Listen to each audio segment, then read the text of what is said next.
Hello, good morning students. How are you? I hope you will be perfectly fine and you are doing well with your studies. Okay, so last time हमने जो topic किया था that is covalent bond, वो common topic है chapter 3 में और chapter 4 में. तो हम चैप्टर 4 को आगे कंटिन्यू कर रहे हैं. आपका आज का टॉपिक रहेगा the bond line representation or the bond line notations. Okay, so carbon and its compound chapter के अंदर जो बहुत सारे हाइड्रोकार्बन हैं उनको रिप्रेजेंट करने के लिए हमारे पास अलग अलग फॉर्मूला होता है, जिनमें से ये एक तरीका है बॉन्ड लाइन रिप्रेजेंटेशन. इससे पहले मैंने आपको क्या क्या समझाया. जैसे आप चाहे तो इथेन को ऐसे लिख सकते हैं C2H6. मैं चाहूं तो इथेन को ऐसे लिख सकती हूं. ओके, या फिर C2H6. तो हाइड्रोकार्बन्स को लिखने के, उनके फॉर्मूले को लिखने के कई तरीके होते हैं. ये जो फॉर्मूला कहलाया जाता है जिसमें आप हर कार्बन के हाइड्रोजन को बहुत ही खोल खोल के लिखते हैं, that is known as structural formula. This is known as structural formula. Okay, जब हम सिर्फ कार्बन और हाइड्रोजन को लिखते हैं और उसमें साथ उसका नंबर लिख देते हैं, ये नहीं बताते कि कार्बन कार्बन से किस बॉन्ड के थ्रू जुड़ा है, कार्बन हाइड्रोजन कितने बॉन्ड है, सिर्फ कंडेंस करके लिख दिया कि इस फॉर्मूले में इतने कार्बन और इतने हाइड्रोजन है, that is known as the molecular formula. इसको हम मॉलिक्यूलर फॉर्मूला बोलेंगे. It is molecular formula. कई बार ऐसे भी लिख देते हैं, it is CH3 and CH3. ये एक तरह का कंडेंस्ड फॉर्मूला है, कंडेंस्ड फॉर्मूला. ओके, इन सब के अलावा एक और तरीका है that is known as bond line representation. Okay, exam में बेटा आपको अलग अलग तरह से क्वेश्चन पूछा जाता है. Right the structural formula of this compound. Okay, right the molecular formula, right the condense formula. किसी मॉलिक्यूल का कंडेंस फॉर्मूला देके लाइक दिस आपसे कहेंगे बेटा इसका स्ट्रक्चरल फॉर्मूला बनाइए. स्ट्रक्चरल फॉर्मूला देके आप उसको कंडेंस फॉर्म में कैसे लिख सकते हैं. ओके, तो इस तरह से आप ध्यान रखिएगा. स्ट्रक्चरल मीन्स जब सब कुछ खोल के लिखा गया हो, कार्बन हाइड्रोजन डायरेक्ट कितने बॉन्ड है, कार्बन कार्बन कहाँ डबल कहाँ ट्रिपल है, सारे एलिमेंट्स को खोल के दिखा रखा हो. अगर आप इस तरह से लिखते हैं तो ये एक तरह से कंडेंस फॉर्मूले माने जाते हैं. ये तो बिल्कुल ही मॉलिक्यूलर फॉर्मूला हो गया, ठीक है, जिसमें आपने कुछ भी नहीं बताया, सिर्फ कार्बन हाइड्रोजन का नंबर बता दिया. यहाँ फिर भी आपको थोड़ी हिंट मिल जाती है कि इस कार्बन पे 3 हाइड्रोजन और इस कार्बन पे कितने हैं, 3 हाइड्रोजन. ठीक है, बॉन्ड लाइन नोटेशंस या फिर बॉन्ड लाइन रिप्रेजेंटेशंस क्या होती है. यहाँ हम एक बॉन्ड को, एक कोवलेंट बॉन्ड को किससे रिप्रेजेंट करते हैं, बाय लाइंस. अगर आपका बॉन्ड सिंगल है तो सिंगल लाइन, डबल है तो डबल लाइन, और अगर ट्रिपल है तो हम उसको किससे, 3 लाइन से जो है वो डिनोट करते हैं.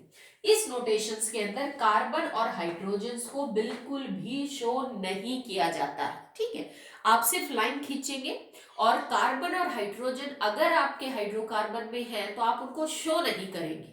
वो बट ऑब्वियस हो जाएगा कि हाँ यहाँ पे कार्बन और हाइड्रोजन है. ठीक है, जहां कहीं भी एक पॉइंट या फिर एक कॉर्नर होगा, कॉर्नर और एनी पॉइंट, वो बेटा कार्बन को रिप्रेजेंट कर रहा होगा.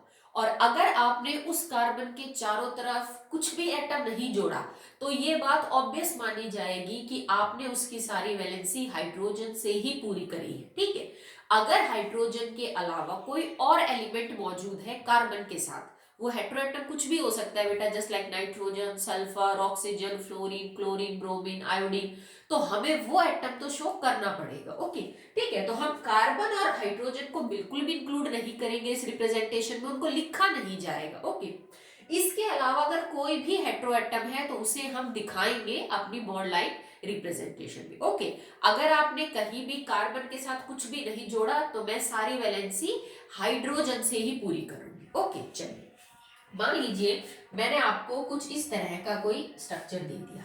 ये बॉन्ड लाइन रिप्रेजेंटेशन है. इसमें जब भी आप एल्केन्स के फॉर्मूले को दिखाएंगे बेटा तो एक पॉइंट नीचे, एक ऊपर, फिर नीचे, फिर ऊपर, फिर नीचे, फिर ऊपर, मतलब इस तरह का अरेंजमेंट होना चाहिए आपका. हम एक स्ट्रेट चेन को भी ऐसे रिप्रेजेंट करेंगे. ओके, हर कॉर्नर का मतलब होगा हर पॉइंट एंड पॉइंट और स्टार्टिंग पॉइंट, और हर कॉर्नर का मतलब कार्बन गिना जाएगा. तो अगर मैं आपसे पूछूं बेटा एक्चुअली में मैंने ये क्या कंपाउंड बना दिया, तो आप कहोगे मैडम इस छोर का मतलब है कार्बन, इस छोर का मतलब भी क्या है, कार्बन, और इस पॉइंट का मतलब भी है क्या है, कार्बन. मैंने और कुछ तो लिखा ही नहीं. इसका मतलब जितने भी बॉन्ड कम पड़ गए वो सब किसने कंप्लीट किए हैं बेटा, ओनली हाइड्रोजन. तो इस कार्बन ने पीछे बस एक ही बॉन्ड बना रखा है, तो मतलब मुझे इसके कितने हाइड्रोजन लगाने, 3। ठीक है, इस कार्बन ने भी एक बॉन्ड बना रखा है, तो कितने हाइड्रोजन लगाने हैं, 3। इस कार्बन ने एक और एक, दो तो सिंगल बॉन्ड बना लिए, तो मुझे कितने हाइड्रोजन लगाने हैं, 2।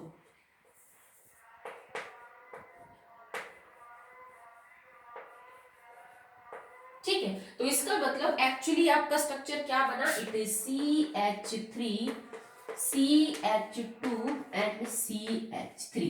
तो ये एक्चुअली में प्रोपेन का मॉलिक्यूल था जिसको हमने बॉन्ड लाइन रिप्रेजेंटेशन से दिखाया था। ठीक है, 1 2 3 that is propane, all bonds are single. ठीक है, आई होप आपको समझ आया होगा। अगर मैं इसको अब ऐसे रिप्रेजेंट कर देती, ठीक है, हमने इसको थोड़ा सा बदल दिया।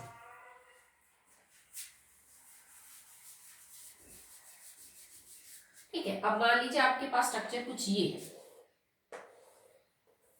ठीक है, अब आप क्या सोचेंगे, सेम चीज, इस कॉर्नर का मतलब भी कार्बन, इसका मतलब भी कार्बन और इसका मतलब भी कार्बन। ठीक है, यहाँ कार्बन ने सिर्फ एक बॉन्ड पीछे बना रखा है, मतलब 3 हाइड्रोजन जोड़ने पड़ेंगे, तो मैंने सीधा जोड़ दिया CH3। इस कार्बन ने एक डबल बॉन्ड, 2 और एक पीछे 3, मतलब इस पे सिर्फ एक हाइड्रोजन लगेगा। ओके, इस कार्बन ने 2 डबल बॉन्ड पीछे बना लिए, तो 2 ही हाइड्रोजन लगेंगे, तो दैट विल बी CH2। ठीक है, तो हमने क्या लिखा नाम, CH3 CH double bond CH2। तो ये आपका प्रोपीन हो गया। आई होप आप समझते हैं, बिकॉज मॉलिक्यूलर फॉर्मूले हम कर चुके हैं एल्केन, एल्कीन और एल्काइन के, तो ये बन गया आपका बेटा प्रोपीन। ठीक है, we will take some more example of bond line notations. ठीक है, for example I have like this and this. ठीक है, ये मैंने आपको एक बॉन्ड लाइन रिप्रेजेंटेशन समझाई है, आपको इसके अकॉर्डिंग फॉर्मूला प्रेडिक्ट करना है कि कंपाउंड एक्चुअली है क्या। ठीक है, so there is 1 carbon, second carbon, third carbon, fourth carbon, fifth carbon and sixth carbon. That is quite simple. Okay, but ये जो एक लाइन ऊपर दिखाई गई है, तो बेटा जहां पे भी लाइन खत्म होगी वो चीज हमेशा कार्बन को रिप्रेजेंट करेगी, चाहे मेरी ये लाइन हो, चाहे ये लाइन हो या फिर ये लाइन हो। तो यहाँ पे ये लाइन खत्म हुई ना, तो इसका मतलब भी क्या माना जाएगा, it is a carbon. Okay, so इस कार्बन ने एक वैलेंसी पीछे पूरी की है, सो हम लगा देंगे हाइड्रोजन 3। यहाँ 2 बॉन्ड ऑलरेडी बना चुका है, तो हाइड्रोजन 2 बॉन्ड बना चुका है, हाइड्रोजन 2। ये कार्बन 1 2 और 3 ऑलरेडी बना चुका है, तो इसको सिर्फ एक हाइड्रोजन। इस कार्बन ने 2 बना लिए, तो 2 हाइड्रोजन। इसने 1 बनाया, तो 3 हाइड्रोजन। अब ये जो ऊपर वाला कार्बन बेटा आपका रह गया, इसने तो सिर्फ एक बॉन्ड बना रखा है, तो हाइड्रोजन कितने, 3। तो एक्चुअली में ये जो आपका कंपाउंड है, ये एक ब्रांच्ड हाइड्रोकार्बन का एग्जांपल है, जिसमें CH3 group that is a methyl group is acting as a branch. Okay, तो मैं इसको थोड़ा स्ट्रेट करके लिखती हूँ ताकि आपको समझ आए। तो चलिए मैं यहां से स्टार्ट करती हूँ। 1 2 3 4 5 6, मतलब 6 कार्बन बनाने हैं मेरे को सबसे पहले। सो CH3 और मैंने 4 5 और 1 6। ठीक है, अब देखो फर्स्ट सेकंड और थर्ड कार्बन पे एक CH3 लगा हुआ है, फर्स्ट सेकंड एंड थर्ड। ठीक है, तो इस पे जो लगा हुआ है कार्बन, अगर आप उसको चेक करें तो उसमें मैंने CH3 जोड़ दिया, बचे हुए यहाँ पे 2 हाइड्रोजन 2 हाइड्रोजन 1 हाइड्रोजन और यहाँ पे 2 हाइड्रोजन। ठीक है, अब हम इसका नाम लिखेंगे। So what will be the name, तो उसके लिए आपको एक चीज ध्यान रखनी होगी बेटा कि मैंने ऐसा क्यों बोला 1 2 3 4 5 एंड 6। नाउ ऐसा भी तो हो सकता था 1 2 3 4। तो बेटा ये रूल है जो आपको आगे जाके पढ़ना है चैप्टर में, rules for naming of hydrocarbons. ठीक है, जैसे आप हिंदी ग्रामर में, इंग्लिश ग्रामर में, मैथ्स के अंदर कुछ फॉर्मूले, कुछ रूल्स को फॉलो करते हो, इसी तरह अगर आपको किसी भी हाइड्रोकार्बन का नाम लिखना है तो आपको कुछ सर्टेन रूल्स को फॉलो करना पड़ेगा। तो उसी का एक है बेटा पार्ट कि आप जब भी नंबरिंग करेंगे, इट डज नॉट मैटर कि आप लेफ्ट साइड से नंबर डाल रहे हैं कि राइट साइड से, आप उस साइड से नंबर स्टार्ट करेंगे, 1 2 3 वहां से स्टार्ट करेंगे जहां से किसी भी ग्रुप को नंबर छोटा मिल रहा हो, बड़ा नहीं। तो मैं यहां से स्टार्ट करूं, देखिए 1 2 3 4, तो फोर्थ पोजीशन पे मिथाइल ग्रुप लगा हुआ है। ओके, 1 2 3, अगर मैं राइट साइड से शुरू करती हूं तो थर्ड नंबर पे ही CH3 आ रहा है, तो इसका मतलब मुझे राइट साइड से नंबरिंग स्टार्ट करनी है। जहां से CH3 को नंबर क्या मिले बेटा, छोटा। Okay, so that will be first carbon, second carbon, third carbon, fourth carbon, fifth carbon and sixth carbon. ठीक है, तो अब इसका नाम क्या लिखा जाएगा, है तो ये एक्चुअली में एल्केनी, भाई 6 कार्बन की एल्केनी थी, उसका नाम क्या होता है, हेक्सेन। पर अगर मैं सिर्फ हेक्सेन लिख दूं तो ये कार्बन तो आया ही नहीं तुम्हारे नाम में। भाई नाम से पता चलना चाहिए ना हाइड्रोकार्बन का। अगर आप किसी भी हाइड्रोकार्बन का नाम लिखे तो उस नाम को पढ़ के तुम स्ट्रक्चर बना सको, सीधी सी बात ये है। ठीक है, अगर तुम सिर्फ हेक्सेन लिख देते हो तो उसमें तो कोई बच्चा ये बना देगा, यहाँ एच लगा देगा, तो फिर तुम्हारा वो कार्बन तो नाम में आया नहीं, उस कार्बन का क्या। तो हमें ये बात बतानी पड़ेगी कि है तो हेक्सेन, पर थर्ड कार्बन पे एक CH3 भी लगा रखा है हमने एच को हटा के। अब ये ऑब्वियस हो जाता है बेटा, जब तुमने CH3 लगाया होगा तो एच हटाया ही होगा, क्योंकि किसी भी कीमत पे कार्बन तो 5 बॉन्ड बनाने से रहा। तो जब तक मैं इसका एक एच खाली नहीं करूंगी यहां से, तब तक तो मैं CH3 लगाऊंगी नहीं। तो मुझे ये बात बतानी पड़ेगी कि थर्ड कार्बन पे मिथाइल लगा हुआ है। तो मैं क्या लिखूंगी, इट इज 3, फिर एक छोटा सा दे देंगे हाइफन। ठीक है, 3 मिथाइल। ये 3 बेटा क्या बताने के लिए है कि मिथाइल लगा हुआ है, पर कौन से नंबर कार्बन पे लगा हुआ है, थर्ड नंबर कार्बन पे लगा हुआ है। और एक्चुअली भी क्या है, हेक्सेन। तो इसका नाम हो गया, इट इज 3 मिथाइल हेक्सेन। ठीक है, क्लियर है ना। देखो 1 2 3 कार्बन पे मिथाइल है, 4 5 6 कार्बन की आपकी हेक्सेन। ठीक है, चलिए और कुछ करते हैं। मैंने ये बना दिया बॉन्ड लाइन रिप्रेजेंटेशन। ठीक है, तो 1 कार्बन, 2 कार्बन, 3 कार्बन, 4 कार्बन और 5 कार्बन। ठीक है, तो देखो 1 2 3 4 5, 1 2 3 4 5 है तो 5 कार्बन ही। ठीक है, अब इस कार्बन ने सिर्फ एक बॉन्ड बना रखा है तो हाइड्रोजन 3, इसने 2 और 1 3 तो 1 हाइड्रोजन, 2 और 1 3 1 हाइड्रोजन, 2 और 2 4, 1 हाइड्रोजन सॉरी 1 कार्बन है तो 3 हाइड्रोजन। ठीक है, अब आप इसको थोड़ा सिंपल करके लिख लीजिए। So that will be CH3 CH double bond CH CH2 and CH3। ये आपका कंपाउंड हो गया। चलिए नंबरिंग देखते हैं, क्या कोई फर्क पड़ रहा है डबल बॉन्ड। अब यहाँ पे डबल बॉन्ड आ गया तो हमें इस तरह से नंबर करना है कि डबल बॉन्ड को छोटे से छोटा जो है वो पोजीशन मिले। 1 2 3 4 5, अगर मैं यहां से शुरू करूं तो 1 और 2 सेकंड और थर्ड कार्बन के बीच में डबल बॉन्ड आ गया। ठीक है, अगर मैं इधर से शुरू करूं तो 1 2 3 और 4, यहां 3 और 4 कार्बन के बीच में डबल बॉन्ड आ रहा है। तो भाई 2 और 3 छोटा नंबर है बजाय कि 3 और 4। तो ये तो क्लियर हो गया कि मेरे को नंबरिंग इधर से स्टार्ट करनी है। ठीक है, तो मैंने इसको दिया छोड़। सो 1 2 3 4 और 5।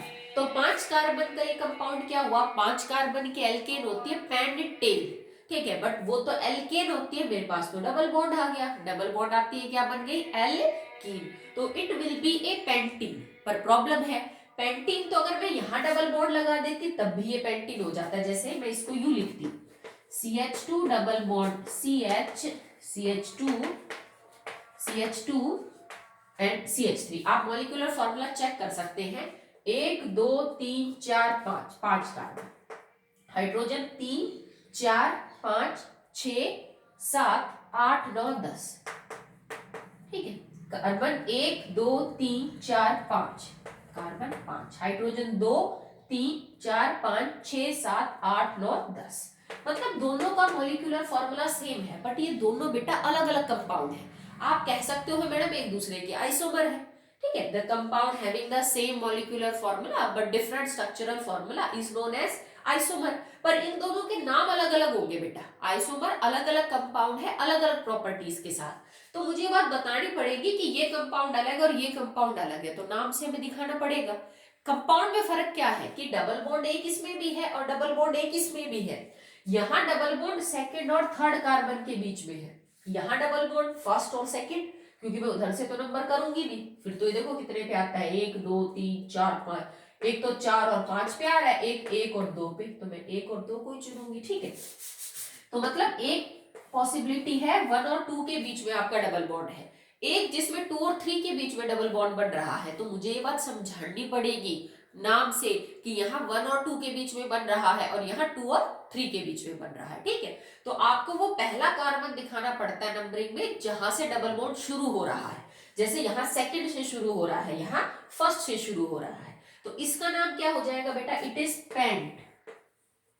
पहले आप सिर्फ वर्ड रूट लिखेंगे पेंट, 5 कार्बन के लिए, 2 और फिर इन, इसको मैं लिखूंगी इट इज पेंट 2 इन, मतलब मैडम है तो पेंटीन ही, पर वो पेंटीन है जिसके सेकंड कार्बन के ऊपर डबल बॉन्ड लगा हुआ है, तो ऑब्वियस हो गया मैडम सेकंड से अगला तो थर्ड ही होगा, सेकंड और थर्ड कार्बन के बीच में डबल बॉन्ड बना हुआ है, ठीक है। इसको मैं क्या लिखूंगी, पेंट, एक छोटा सा हाइफन लगा दिया, यहाँ फर्स्ट के ऊपर लगा हुआ है तो आप लिखोगे पेंट 1 इन, कि मैडम है तो पेंटीन ही, पर कौन से कार्बन के ऊपर डबल बॉन्ड है, 1 के ऊपर। अगर आपका डबल बॉन्ड 1 पे आ रहा है, अगर आपका ट्रिपल बॉन्ड 1 पे आ रहा है तो 1 को आप हटा भी सकते हो, इट इज नॉट नेसेसरी। अगर मैं ये लिख दूं इसको सिंपल पेंटीन, तो पेंटीन ये माना जाएगा ना कि ये, ठीक है। पेंटीन का मतलब है फर्स्ट पोजीशन के ऊपर, अगर आपने पोजीशन नहीं दिखाई, मतलब आपने वो नंबर नहीं दिखाया जिस नंबर पे डबल बॉन्ड है, तो ये ऑब्वियस माना जाता है कि फर्स्ट पोजीशन पे ही होगा, तभी नहीं दिखाया, ठीक है। तो इसको तो मैं चाहूं तो पेंटीन लिख सकती हूँ, पर मैं इसको पेंटीन नहीं लिख सकती, यहाँ तो मुझे लिखना ही लिखना पड़ेगा पेंट 2 इन। यहाँ आपकी मर्जी है, आप चाहें तो पेंट 1 इन लिख सकते हैं, नहीं चाहें तो सिंपल पेंटीन भी लिख सकते हैं। आई होप आपको ये बात जो है वो समझ में आ गई होगी, ठीक है। हम जैसे जैसे एग्जाम्पल प्रैक्टिस करेंगे आपको वैसे वैसे चीजें क्लियर होती चली जाएगी, ठीक है। मान लीजिए मेरे को कुछ इस तरह का स्ट्रक्चर दे रखा हो,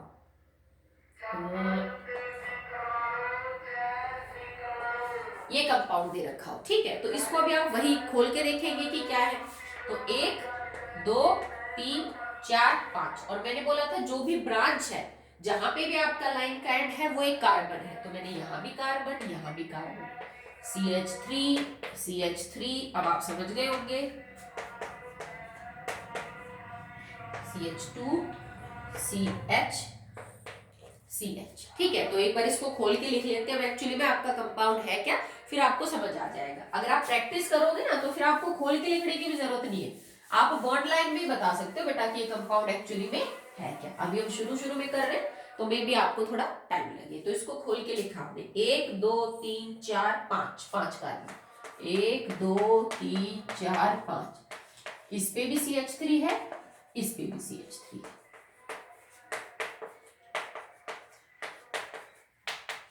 ठीक है। यही कंपाउंड है ना बेटा, मैंने खोल के लिख दिया। ये कुछ ऐसा कंपाउंड है बेटा जिसमें नंबरिंग किस साइड से की जाएगी इससे फर्क नहीं पड़ता, नाम एक ही आना है आपका, ठीक है। कैसे देखो, जैसे मैं लिखूं A B और C, तो आप इधर से नंबर करोगे तो भी B2 पे आ रहा है, इधर से नंबर करोगे तो भी B2 पे आ रहा है, तो कोई फर्क ही नहीं पड़ता नंबरिंग से। यहाँ पे भी देखो, अगर मैं ऐसे लिखूं 1 2 3 4 5, तो मतलब मेरा एक मिथाइल तो आया 4 पे और एक मिथाइल आया 2 पे। अगर मैं नंबरिंग उधर से करूं 1 2 3 4 5, तब भी मेरा एक मिथाइल 4 पे और एक किस पे आ रहा है 2 पे। सो इस बात में कंफ्यूज होने की जरूरत नहीं है कि आपको नंबरिंग जो है वो किस साइड से अब कंटिन्यू करनी है, आप कहीं से भी नंबरिंग कंटिन्यू कर सकते हैं। तो मान लीजिए मैंने इस पैटर्न को चूज किया, अब आपको ये बात बतानी पड़ेगी कि मैडम 2 मिथाइल है तो एक्चुअली में ये पेंटेन, क्योंकि सारे बॉन्ड क्या है सिंगल है, पर ऐसी पेंटेन है जिसके एक एक हाइड्रोजन को हटा के हमने सेकेंड और फोर्थ पोजीशन पे मिथाइल लगाया है। मिथाइल ग्रुप क्योंकि 2 बार आ रहा है तो आपको डाई वर्ड यूज करना पड़ेगा, डाई और बाई का मतलब 2 इन केमिस्ट्री। तो आप क्या लिखोगे मैडम 2,4। अगर एक से ज्यादा नंबर आता है, जैसे 2 3 आ गया, 1 2 आ गया, 4 5, तो नंबर को हमेशा कॉमा से सेपरेट किया जाएगा, ठीक है। जब भी किसी नंबर के बाद अल्फाबेट आएगा, जैसे मैंने मिटा दी अभी 3 मिथाइल लिखा था हमने, तो जब भी किसी नंबर के बाद अल्फाबेट आएगा आप हाइफन का यूज करेंगे, ठीक है। तो 2 4 डाई मिथाइल, डाई क्यों लिखा, क्योंकि मिथाइल एक्चुअली में 2 बार आ रहा है। मैंने नंबर भी बता दिया कि एक मिथाइल लगा हुआ है 2 पे और एक मिथाइल लगा हुआ है किस पे बेटा 4 पे, तो डाई मिथाइल, और एक्चुअली में 5 कार्बन के एल्केन है तो पेंटेन, मिथाइल पेंटेन, ठीक है। तो ये इस बॉन्ड लाइन रिप्रेजेंटेशन का क्या हो गया बेटा, नाम हो गया, ठीक है। तो आपको और कई तरह से भी जो है वो आ सकता है लिखना, जैसे फॉर एग्जांपल मैंने ऐसे लिख दिया, अब आपको कहे कि बेटा इसको खोल के बताओ इसका स्ट्रक्चरल या कंडेंस फॉर्मूला क्या बनेगा, तो देखो 1 carbon 2 carbon 3 carbon 4 carbon, okay. So that will be CH3 CH3। इस कार्बन ने 3 और 1 4 पीछे बढ़ा रखे हैं, इसने भी 3 और 1 4 पीछे बढ़ा रखे, मतलब इन दोनों कार्बन से कुछ भी जोड़ने की जरूरत नहीं है। तो मैं इसको खोल के लिखूं CH3C ट्रिपल बॉन्ड C और CH3। ठीक है, ये कुछ ऐसा स्ट्रक्चर है बेटा, अगेन कोई फर्क नहीं पड़ रहा, आप नंबरिंग किधर से भी कर सकते हैं, 1 2 3 4 या फिर 1 2 3 4, मतलब 2 और 3 के बीच में ट्रिपल बॉन्ड आ रहा है तो मैंने ये तरीका यूज किया 1 2 3 एंड 4। ठीक है, अब ये है तो एल्काइन, मतलब 4 कार्बन के एल्काइन, क्या बड़ी ब्यूटाइन। पर बेटा ब्यूटाइन का मतलब माना जाता, अगर मैं सिंपली लिख दूं ब्यूटाइन तो इसका मतलब फर्स्ट पोजीशन के ऊपर ट्रिपल बॉन्ड माना जाएगा, पर क्योंकि यहाँ तो जो ट्रिपल बॉन्ड है वो सेकंड और थर्ड कार्बन के बीच में है, तो ये बात मुझे क्लियरली शो करनी पड़ेगी कि सेकंड कार्बन और थर्ड कार्बन में ट्रिपल बॉन्ड है, फर्स्ट में नहीं। तो मैं इसको कैसे लिखूंगी, इट इज ब्यूट हाइफन 2 आई। अब ये 2 और 3 लिखने की जरूरत नहीं है, क्योंकि ये बात अपने आप समझ जाएगी, समझ सकते हैं आप कि 2 के बाद तो 3 कार्बन आएगा, तो 2 और 3 के बीच में ट्रिपल बॉन्ड है, तो मैंने लिखा ब्यूट 2 और आई। ठीक, आई होप काफी एग्जाम्पल हो चुके हैं, आप सब समझ गए होंगे। ठीक है, तो मैं अब आपको प्रैक्टिस करने के लिए देती हूँ, आप घर पे इनको प्रैक्टिस करेंगे तो आपको समझ आएगा। और एक बात बेटा, जरूरी नहीं है कि हमेशा बॉन्ड लाइन रिप्रेजेंटेशन देके आपसे मॉलिक्यूलर या कंडेंस या स्ट्रक्चरल फॉर्मूला बनवाए, वो उल्टा भी कर सकते हैं कि कोई आपको कंपाउंड लिख के दे दिया, जैसे ये लिख के दे दिया इस तरह से, बेटा आप इसको बॉन्ड लाइन रिप्रेजेंटेशन में लिखिए, तो उल्टा भी करके पूछ सकता है। ओके, तो आपका होमवर्क है, इसको आप करेंगे, कोई दिक्कत है तो मेरे से आप कभी भी पूछ सकते हैं बेटा। मैं 5 देती हूँ आपको कंपाउंड जिनके आपको बॉन्ड लाइन बनाने हैं, और 5 जिनके बॉन्ड लाइन है आपको उनका स्ट्रक्चरल फॉर्मूला लिखना है। ठीक है, तो इनका तो आप बॉन्ड लाइन रिप्रेजेंटेशन बनाएंगे। ठीक है, सोचिएगा कि क्या क्या हो सकता है, क्या पॉसिबिलिटीज है। ठीक है,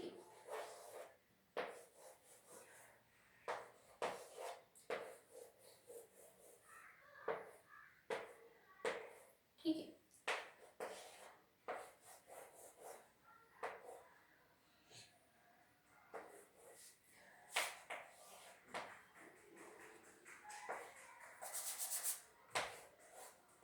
ठीक है, इनका तो मैंने आपको बॉन्ड लाइन दिया है, आपको इनका आगे फॉर्मूला लिखना है। ठीक है, फॉर्मूला कैसा, पहले तो आप कंडेंस लिख लीजिए कि कितने कार्बन कितने हाइड्रोजन बनते हैं, फिर उनको खोल के और स्ट्रक्चरल फॉर्मूला लिखिए। ठीक है, स्ट्रक्चरल फॉर्मूला लिखने के बाद आप पूरी कोशिश करेंगे कि आप इनका नाम भी लिख सके, जो स्टैंडर्ड नेम है IUPAC, जैसे मैंने अभी बताया, लिखने की पूरी कोशिश करिएगा। बेटा नंबरिंग पे ध्यान रखिएगा, किस साइड से करें, दोनों साइड से चेक करके देख लो, जिसपे आपका group double bond triple bond छोटा नंबर रख रहा है, सॉरी छोटा नंबर रख रहा है, वो तरीका यूज करिएगा, फिर भी दिक्कत हो तो पूछ सकते हैं।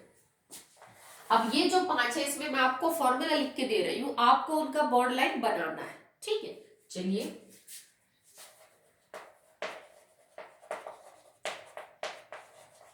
पहला, दूसरा,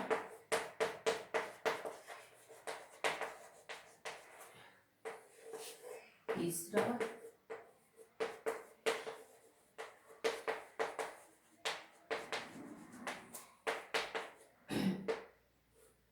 ठीक है, चौथा,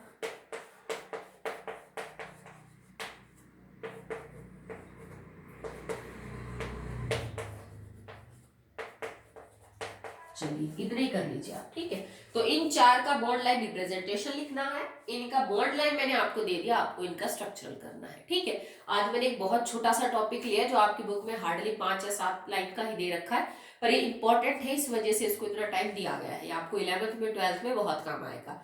तो आप प्रैक्टिस करेंगे, ये तो 9 तो मैंने अपनी तरफ से दिए हैं, इसके अलावा आप अपने फेयर कॉपी में प्रैक्टिस करिए इस टाइप के क्वेश्चंस को, कोई अपनी तरफ से बनाइए, उसको सॉल्व करके देखिए, और गलत सही अगर आपको चेक करवाना है तो आप मुझसे पूछ सकते हैं। ओके बेटा, दैट्स ऑल फॉर टुडे।